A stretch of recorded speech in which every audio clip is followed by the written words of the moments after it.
খবরের শুরুতেই দেখে নেব আজকের সংবাদ শিরোনাম। রোহিঙ্গা সহ তৃণমূল নেতাদের গাছে বেঁধে জল বিচুটি লাগিয়ে বাংলাদেশে পাঠাবো, বিতর্কিত মন্তব্য বিজেপি নেতার। দল ছাড়তেই জুটেছিল চরিত্রহীন তকমা, একদা বিজেপি নেত্রী কুশপুতুলে জুতো মারল কর্মীরা। ছেলে হয়নি কেন? 32 বছরের বিয়ের পর স্ত্রীকে বাড়ি ছাড়া স্বামীর, 3 কন্যাকে নিয়ে ধর্ণা প্রৌঢ়ার। বাংলায় কবে হবে এসআইআর? রবির বৈঠকে মুখ খুললেন মুখ্য নির্বাচন কমিশনার জ্ঞানেশ কুমার। খানাকুলে মিছিলে মাথা পাটল পুলিশে, তৃণমূলের দিকে বিজেপির ইট ছোড়ার অভিযোগে ধুন্ধুমার। জম্মু কাশ্মীরে ফের মেঘ ভাঙা বৃষ্টিতে নামল হারপা বান, মৃত কমপক্ষে 7। বিজেপি নেতাদের পদাঘাত করে বাংলাদেশে পাঠাবো, বিতর্কিত মন্তব্য তৃণমূল নেতার। 7 দিনের মধ্যে হলফনামা না দিতে পারলে ক্ষমা চান রাহুলকে তোপ কমিশনের, পাল্টা দিল কংগ্রেসও। পিকনিক সেরে ফের ঘরে ফেরা হলো না, পাকিস্তানে আততায়ীদের গুলিতে ঝাঁঝরা 7 বন্ধু। ফের মধ্যপ্রাচ্যে যুদ্ধের ঘনঘটা, ইয়েমেনে বিদ্যুৎ কেন্দ্রে হামলা ইসরায়েলের। এবার অন্ধ্র রেললাইন থেকে মিলল বাংলার পরিযায়ী শ্রমিকের দেহ। আমায় নাকি অভিষেক চমকেছেন, আমিও চমকে গিয়েছি, মুখ খুললেন হুমায়ুন। প্রেম করে বিয়ে, 11 বছর পর স্ত্রী খুনে, স্ত্রী ঘরে গেল স্বামী। 21,000 টাকা বিনিয়োগে মাসে 3.5 লাখ রিটার্ন, নতুন স্কিম এনেছেন মোদি। ভাইরাল পোস্টের সত্যতা জানুন। এবার আসছি বিস্তারিত খবরে। ভিডিওটি ভালো লাগলে লাইক করুন এবং আমাদের ইউটিউব চ্যানেলটি সাবস্ক্রাইব করুন। জম্মু কাশ্মীরে ফের মেঘ ভাঙা বৃষ্টিতে নামলো হারপা বান, মৃত কমপক্ষে 7। জম্মু কাশ্মীরে ফের মেঘ ভাঙা বৃষ্টি, নামলো হারপা বান। কিস্তোয়াড়ের পর এবার বিপর্যয় কাঠুয়া জেলায়। মেঘ ভাঙা বৃষ্টি এবং তার জেরে হারপা বানে জলের স্রোতে ভেসে কমপক্ষে 7 জনের মৃত্যু হয়েছে বলে খবর।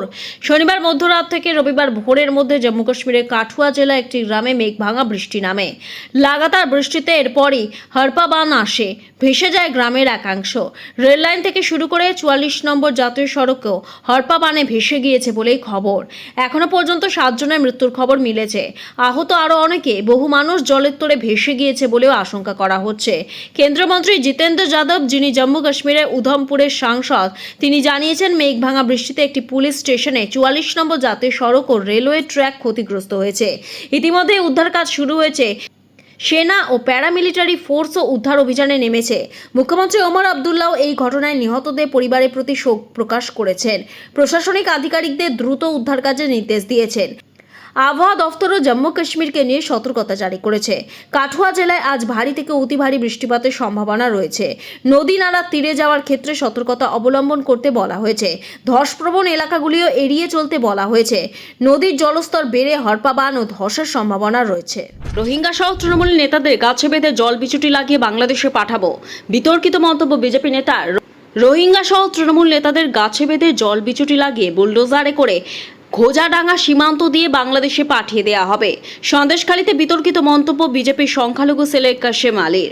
বিজেপি নেতাদের মারধর দেওয়ারও নিদান দিলেন তিনি। কাশেম আলী বলেন, কোনো আপত্তি নেই, কোনো সমস্যা নেই।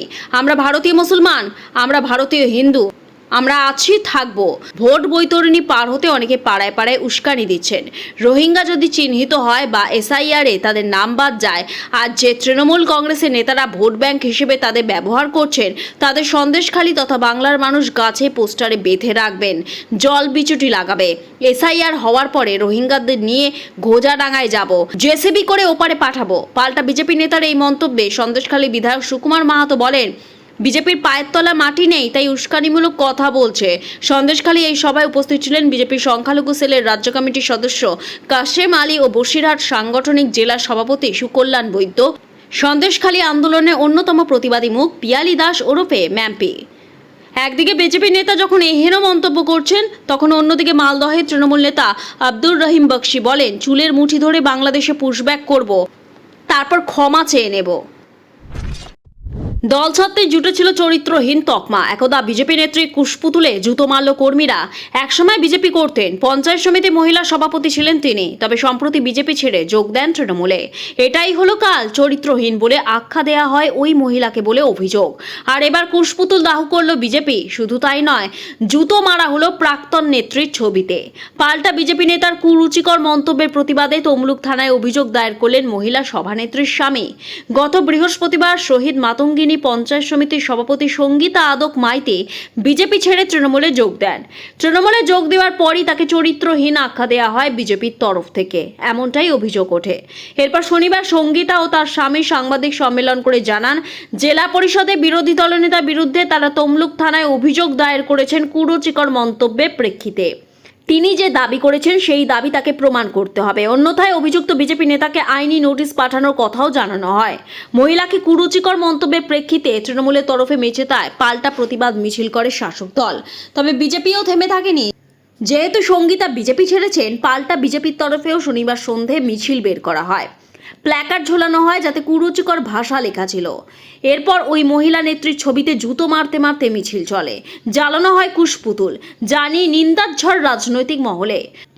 তৃণমূল নেতা অসিত বন্দ্যোপাধ্যায় বলেন, সঙ্গীতা বিজেপিতে যতদিন ছিলেন ভালো ছিলেন, যখন তৃণমূলে যোগ দিলেন খারাপ হয়ে গেলেন। একজন মহিলার সঙ্গে বিজেপি যা করছে ঈশ্বর তাদের ক্ষমা করুক। পূর্ব মেদিনীপুর জেলা পরিষদের বিরোধী দলনেতা বামদেব গুচ্ছাইত বলেন, দল থেকে উনি দূরত্ব তৈরি করেন। পূর্ব মেদিনীপুরের জেলা পরিষদের বিরোধী দলনেতা বামদেব গুচ্ছাইত বলেন, দল থেকে উনি দূরত্ব তৈরি করেন। মেয়েটি তৃণমূলের লোকজনের সঙ্গে দরজা বন্ধ করে সময় কাটাতেন। এই মেয়েটি আর্থিক দুর্নীতির সঙ্গে যুক্ত ছিলেন। সঙ্গীতা আদক বলেন, উনি যে ভাষায় কথা বলেছেন সেটাতে ওর চরিত্র প্রকাশ পায়। ছেলে হয়নি কেন? 32 বছরের বিয়ের পর স্ত্রীকে বাড়ি ছাড়া স্বামী, 3 কন্যাকে নিয়ে ধর্ণা প্রৌঢ়ার। প্রেম করে বিয়ের পর 32 বছরের সংসার, কিন্তু পুত্র সন্তান না হওয়ায় স্ত্রীকে মারধরের অভিযোগ স্বামীর বিরুদ্ধে। শুধু তাই নয়, স্ত্রীকে বাড়ি থেকে তাড়িয়েও দেওয়া হয়েছে বলে অভিযোগ। স্ত্রীর মর্যাদার দাবিতে শ্বশুরবাড়ির সামনে 3 কন্যাকে নিয়ে ধর্নায় বসলেন প্রৌঢ়া। চাঞ্চল্যকর ঘটনাটি ঘটেছে মালদহের হরিশ্চন্দ্রপুরে। স্থানীয় সূত্রে জানা গিয়েছে, 32 বছর আগে হরিশ্চন্দ্রপুরে আলিপুর গ্রামের শেখ রাহাতুল হকের সঙ্গে প্রেম করে বিয়ে হয় দক্ষিণ 24 পরগনা জেলার বারুইপুর থানার ঘোলা গ্রামের শাহিদা বেগমের। বিয়ের কয়েক বছর পর কন্যা সন্তানের জন্ম দেন শাহিদা বেগম। অভিযোগ, পুত্র সন্তান চাইতেন স্বামী শেখ রাহাতুল, সেজন্য মানসিক ও শারীরিকভাবে নির্যাতনও শুরু হয় বলে অভিযোগ। এর পরবর্তী কয়েক বছর ওই দম্পতি 2 পুত্র সন্তান জন্মালেও তাদের বাঁচানো সম্ভব হয়নি। পরবর্তীকালে 2 কন্যা সন্তানের জন্ম দেন শাহিদা। 3 কন্যা সন্তান হতেই ওই মহিলার উপর শারীরিক ও মানসিক অত্যাচার আরও বাড়ে বলে অভিযোগ। শুধু তাই নয়, 3 কন্যা সহ স্ত্রীকে বাড়ি থেকে শেখ রাহাতুল তাড়িয়ে দেন বলেও অভিযোগ। 3 সন্তানকে নিয়ে বাপের বাড়িতেই থাকছিলেন মা। নির্মাণ শ্রমিক হিসেবে তিনি কাজ শুরু করেন। কঠিন পরিশ্রমের মধ্যে দিয়ে তিনি মেয়েদের বড় করেন, তাদের বিয়েও দেন। যদিও মাঝের এই সময়ের মধ্যে শেখ রাহাতুল হক আরও 2টি বিয়ে করেন। তৃতীয় পক্ষের স্ত্রী মারাও যান বলে খবর। দ্বিতীয় স্ত্রীকে নিয়ে শেখ রাহাতুল হক এই মুহূর্তে সংসার করছেন বলে খবর। স্ত্রীর মর্যাদা ও অধিকার ফিরে পেতে বৃহস্পতিবার মালদহের হরিশ্চন্দ্রপুরের ওই বাড়িতে গিয়েছিলেন ওই প্রৌঢ়া। অভিযোগ, তাকে ফের মারধর করে বাড়ি থেকে বার করে দেওয়া হয়। এরপরে আজ রবিবার ওই বাড়ির সামনে 3 কন্যাকে সঙ্গে নিয়ে ধর্নায় বসেন ওই প্রৌঢ়া। ঘটনায় চাঞ্চল্য ছড়িয়েছে এলাকায়। বাংলায় কবে হবে এসআইআর? রবির বৈঠকেই মুখ খুলেন মুখ্য নির্বাচন কমিশনার জ্ঞানেশ কুমার। নির্বাচনে আগেই কেন বিশেষ করে নিবিড় পরিমার্জন? এই বিতর্ককে কেন্দ্র করে কবে থেকে কমিশনের বিরুদ্ধে আসর সাজিয়েছে বিরোধী দলগুলোই। এছাড়া ভোট কারচুপি, ভুয়ো ভোটার অভিযোগের তালিকায় থেকেছে বরাবরই সংযোজনের মতো। রবিতে সেই সব প্রশ্নের উত্তর দিতেই বসেছিল দেশের নির্বাচন কমিশন। ভোট ও ভোটার সংক্রান্ত নানা ইস্যুতে সাংবাদিক বৈঠক করে কমিশন। উপস্থিত ছিলেন মুখ্য নির্বাচন কমিশনার জ্ঞানেশ কুমার এবং নির্বাচন কমিশনার সুখবীর সিংহ সাধু ও বিবেক যোশী। তবে বেশিরভাগ সময়টাই উত্তর দিতে দেখা যায় জ্ঞানেশ কুমারকে। ভোট কারচুপি, রাজনৈতিক দলগুলি তোলা অভিযোগ, বিহারে এসআইআর, সমস্ত ইস্যুতেই উত্তর দেন তিনি। এতগুলো প্রসঙ্গ যখন উঠল, বাংলায় বা বাদ যায় কেন? বাংলাতেও তো এসআইআর নিয়ে এত কথা হচ্ছে, প্রস্তুতিও কার্যত শুরু হয়ে গিয়েছে, কিন্তু কবে এই ভোটার তালিকার নিবিড় পরিমার্জন হবে সেই নিয়ে এখনো কিছু জানায়নি কমিশন। জানালো না রবির বৈঠকেও। তবে একটা বার্তা দিয়েছেন কমিশনার, সেটাই যথেষ্ট বলে মনে করছে ওয়াকিবহাল মহল। এদিন জ্ঞানেশ কুমার জানান, এই সংক্রান্ত বিষয়ে তারা 3 জন মিলে সিদ্ধান্ত নেবেন। পশ্চিমবঙ্গ বা দেশের অন্য কোনো রাজ্যে কবে থেকে ভোটার তালিকার বিশেষ ও নিবিড় পরিমার্জন শুরু হবে তা পরবর্তীকালে সঠিক সময় ঘোষণা করে দেওয়া হবে। খানাকুলে মিছিলে মাথা ফাটল পুলিশে। তৃণমূলের দিকে বিজেপি ইট ছোড়ার অভিযোগে ধুন্ধুমার। তৃণমূলের মিছিলে ইট ছোড়ার অভিযোগ বিজেপির বিরুদ্ধে। বিজেপির দলীয় কার্যকলাপ থেকেই হামলা করা হয় বলে অভিযোগ, যা নিয়ে একেবারে রণক্ষেত্র হয়ে ওঠে এলাকা। রবিবার সকালে ঘটনাটি ঘটেছে হুগলির খানাকুলে। জানা যায়, পরিস্থিতি সামাল দিতে গিয়ে আক্রান্ত হয়েছেন এক পুলিশ কর্মী। এরপরই বিশাল পুলিশ বাহিনী ঘটনাস্থলে মোতায়েন করা হয়। ঘটনার পরেই খানাকুলের রাজহাটিতে রাস্তা অবরোধ করে বিক্ষোভ দেখায় বিজেপি। এমনকি আগামীকাল সোমবার খানাকুল বন্ধের ডাক দেওয়া হয়েছে। অন্যদিকে তৃণমূলের আরামবাগ সাংগঠনিক জেলা সভাপতি রামেন্দু সিংহ রায়ের অভিযোগ, বিজেপি বিধায়ক সুশান্ত ঘোষের উপস্থিতিতে তৃণমূলের মিছিলে হামলা চলেছে। ঘটনায় একাধিক কর্মী আহত হয়েছেন।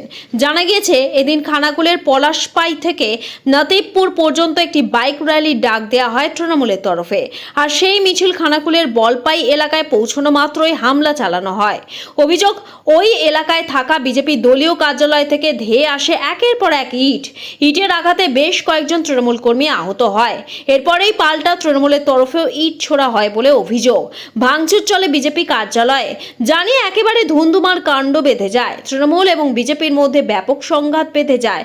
পরিস্থিতি সামাল দিতে ছুটে যায় পুলিশ। জানা যায় সংঘর্ষের মধ্যে পড়ে ইটের আঘাতে আহত হন এক পুলিশ কর্মী, তার মাথা ফেটে গিয়েছে। বিজেপির দাবি তৃণমূলের দিক থেকেই প্রথমে ইট ছোড়া হয়, ভাঙচুর চালানো হয় বিজেপি অফিসে। যদিও এই হেন অভিযোগ সম্পূর্ণ অস্বীকার করেছে শাসক দল তৃণমূল। রামেন্দ্র সিংহ রায় জানিয়েছেন, শনিবার তৃণমূলের তরফে একটি পথসভার ডাক দেওয়া হয়েছিল। সেই সভায় কেন মাইক ভাড়া দেওয়া হয়েছিল তা নিয়ে যিনি সাউন্ড সিস্টেম ভাড়া দিয়েছিলেন তাকে হুমকি দেওয়া হয়। বলা হয় তৃণমূলকে সাউন্ড সিস্টেম ভাড়া দেওয়া যাবে না। খোদ খানাকুলে বিজেপি বিধায়ক সুশান্ত ঘোষ এবং তার দলবল এহেন হুমকি দেন বলে অভিযোগ তৃণমূল নেতার।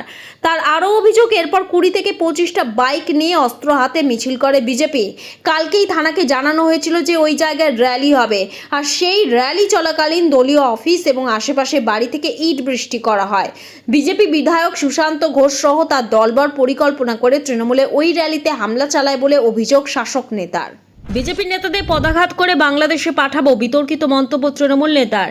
এবার বিজেপি নেতাদের পদাঘাত করে বাংলাদেশে পুশব্যাকের হুমকি তৃণমূল নেতার। ভয়ঙ্কর অভিযোগ, তৃণমূল নেতাকে বলতে শোনা যায় চুলের মুঠি ধরে বাংলাদেশে পুশব্যাক করব, তারপর ক্ষমা চেয়ে নেব। প্রকাশ্যে হুমকি দিতে শোনা যায় মালদহ তৃণমূলের জেলা সভাপতি আব্দুল রহিম বক্সির। পাল্টা বিজেপির বক্তব্য, মানুষের মধ্যে বিভেদ করছে তৃণমূল। মালদহে দলীয় একটি অনুষ্ঠানে আব্দুল রহিম বলেন, বন্ধু বিজেপি, তোমাদেরকেও চুলের মুঠি ধরে পেটাতে পেটাতে বাংলাদেশে পুশ করে দেব, তারপর আমিও ক্ষমা চেয়ে নেব। আমি বলবো বিজেপি যে বাঙালি সেটা আমি বুঝতে পারিনি। বিজেপি করছে বলে বাংলার মানুষ নয়, আমি বুঝতে পারিনি, তাই ভুল করে বাংলা থেকে বাংলাদেশে পাঠিয়ে দিয়েছি। বিজেপি বঙ্গ স্বপ্ন দেখছে।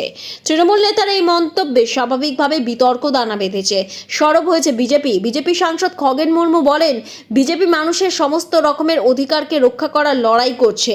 বাংলার সমস্ত মানুষ যাতে তাদের অধিকার পেতে পারে, কিন্তু তৃণমূল মানুষে মানুষে বিভেদ তৈরি করছে, সন্ত্রাসবাদীদের মদত দিচ্ছে। এদিকে তৃণমূল নেতার মন্তব্যে বিতর্ক তৈরি হতেই নেতৃত্ব তাকে সেফগার্ড করার চেষ্টা করছেন। বিষয়টি নিয়ে তৃণমূলের মুখপাত্র কুণাল ঘোষ বলেন, কথায় কথায় তো বিজেপি বলে ওদের পাঠাবো, ওটার প্রতিবাদ করতে গিয়ে হয়তো কিছু একটা বলেছেন, ফলে পুরোটা না শুনে বলতে পারবো না। যদিও বিষয়টি নিয়ে একেবারেই অনুতপ্ত নন আব্দুল রহিম বক্সি। মঞ্চে এহেন বক্তব্যের পর সাংবাদিকদের মুখোমুখি হয়েও নিজের বক্তব্যের সমর্থনে আবারও বলেন, বিজেপির বড় বড় নেতারা যারা কলকাতায় বসে ভাষণ দিচ্ছেন তাদের পদাঘাত করে বাংলাদেশে পাঠাবো। 7 দিনের মধ্যে হলফনামা না দিতে পারলে ক্ষমা চান রাহুলকে তোপ কমিশনের। পাল্টা দিল কংগ্রেসও। হয় ভোট চুরি সংক্রান্ত যাবতীয় অভিযোগ হলফনামা আকারে 7 দিনের মধ্যে জমা দিন, না হলে প্রকাশ্যে ক্ষমা চান। রাহুল গান্ধীকে চ্যালেঞ্জ নির্বাচন কমিশনের। পাল্টা কংগ্রেস বলছে, কমিশনের বক্তব্যে স্পষ্ট হয়ে যাচ্ছে কিভাবে বিজেপির তরফে পক্ষপাতিত্ব করা হচ্ছে। দিন কয়েক আগে ভোটার তালিকা তুলে ধরে ভুয়ো ভোটার সংক্রান্ত একগুচ্ছ অভিযোগ করেন রাহুল। লোকসভার বিরোধী দলনেতা দাবি করেন মোট 6 রকমভাবে ভোট চুরি হচ্ছে। এমনকি 2024 লোকসভা নির্বাচনেও বিজেপি নির্বাচন কমিশনের সাহায্যে বহু আসনে ভোট চুরি করে জিতেছে বলে দাবি করেন কংগ্রেস নেতা। গত কয়েকদিন লাগাতার এই অভিযোগে সরব হচ্ছেন রাহুল। এমনকি ভোটমুখী বিহারে রবিবার থেকে ভোট অধিকার যাত্রাও শুরু করেছেন লোকসভার বিরোধী দলনেতা। রবিবার মূলত রাহুলের সেই অভিযোগগুলির জবাব দেওয়ার জন্যই সাংবাদিক বৈঠক করে কমিশন।